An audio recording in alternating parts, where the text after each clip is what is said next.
The inward man, wherefore we faint not. But though our outward man is decaying, yet our inward man is renewed day by day.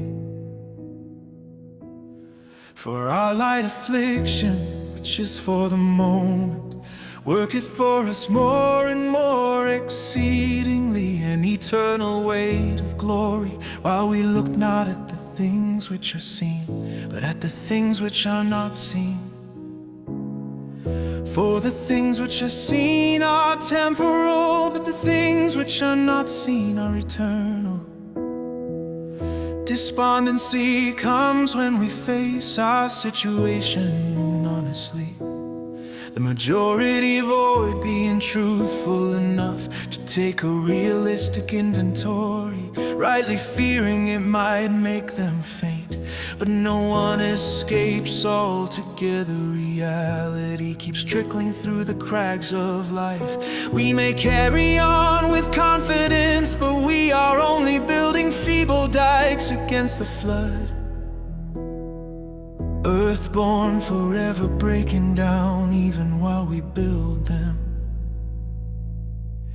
We lose heart when we realize we are condemned to spend life in trifling nothings, while longing for something vast. We lose heart when we discover that deep within us sits something that will not be taught or redeemed, our inseparable self, showing its face in every word. We lose heart when we see that our best endeavors will someday be exposed as mistaken zeal, that we shall be quite forgotten. Our outward man is decaying, our whole existence is subject to death.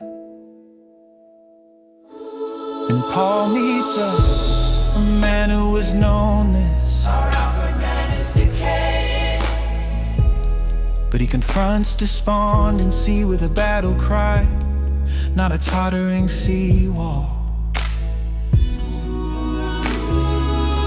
Though our outward man is decaying, our inward man is renewed day by day. These are not golden texts. Paul is snatching at victory in a lost cause, but we must understand him. He is not among those poor comforters who say all your afflictions concern only the outward man. Your inner life is fine. Paul, who's thinking sinners in the Christ, who cried, "My God, why hast thou forsaken me?" Such a man knows the decay of the inward man is chiefly responsible for our depression. When he says outward man, he means our whole world, body and soul, nature and spirit. Nothing escapes the reign of death. The inward man Paul speaks of is not an undiscovered corner of our present world, not a last depth within the soul. The inward man is the other in us, which is no longer world. It is the depth of God. Physicians and psychiatrists have no key to him. Piety and wisdom cannot sustain his life. Eye has not seen him. He has his place on the very threshold of our thoughts. Everything finds an end. There the inward man has his beginning, where life fades into the mystery of death. There is our genuine life, where sight fails and we find only an abyss. There God makes himself known.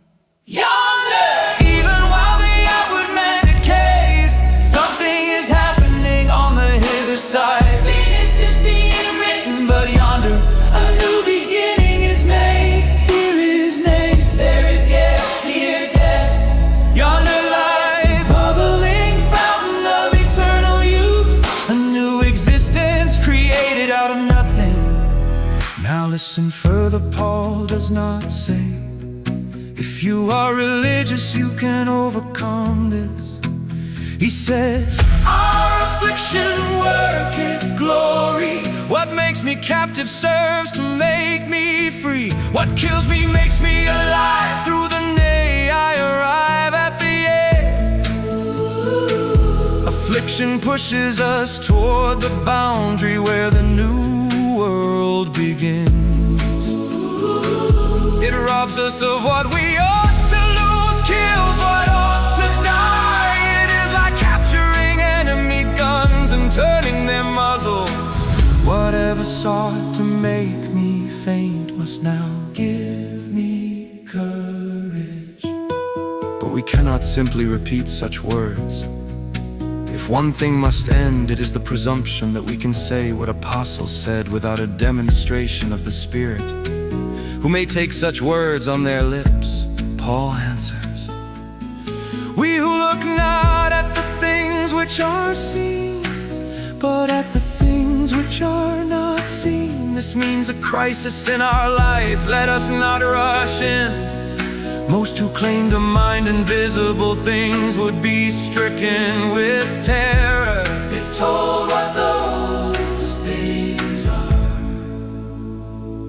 Let us confess that even in our deepest emotions we have in mind the things that are seen. Because of it, we do not possess the wherefore not we need. If we had it, the world would show a different face. Perhaps something of a renunciation is beginning to glow within us. Perhaps a presentiment flashes through from beyond. What is seen is temporal. What is not seen is eternal. Perhaps our inward man is dreaming that he ought to wake. How glorious will be the day when our perhaps has changed to certainty and our trifle has grown to fullness.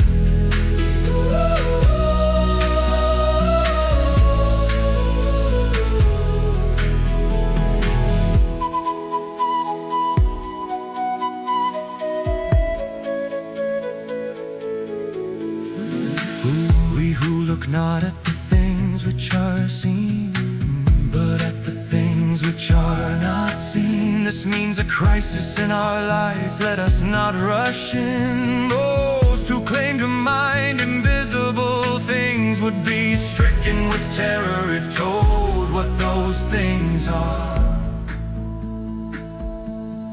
Let us confess that even in our deepest emotions we have in mind the things that are seen.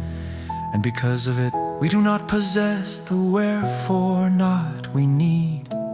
If we had it, the world would show a different face. Perhaps something of a renunciation is beginning to glow within us.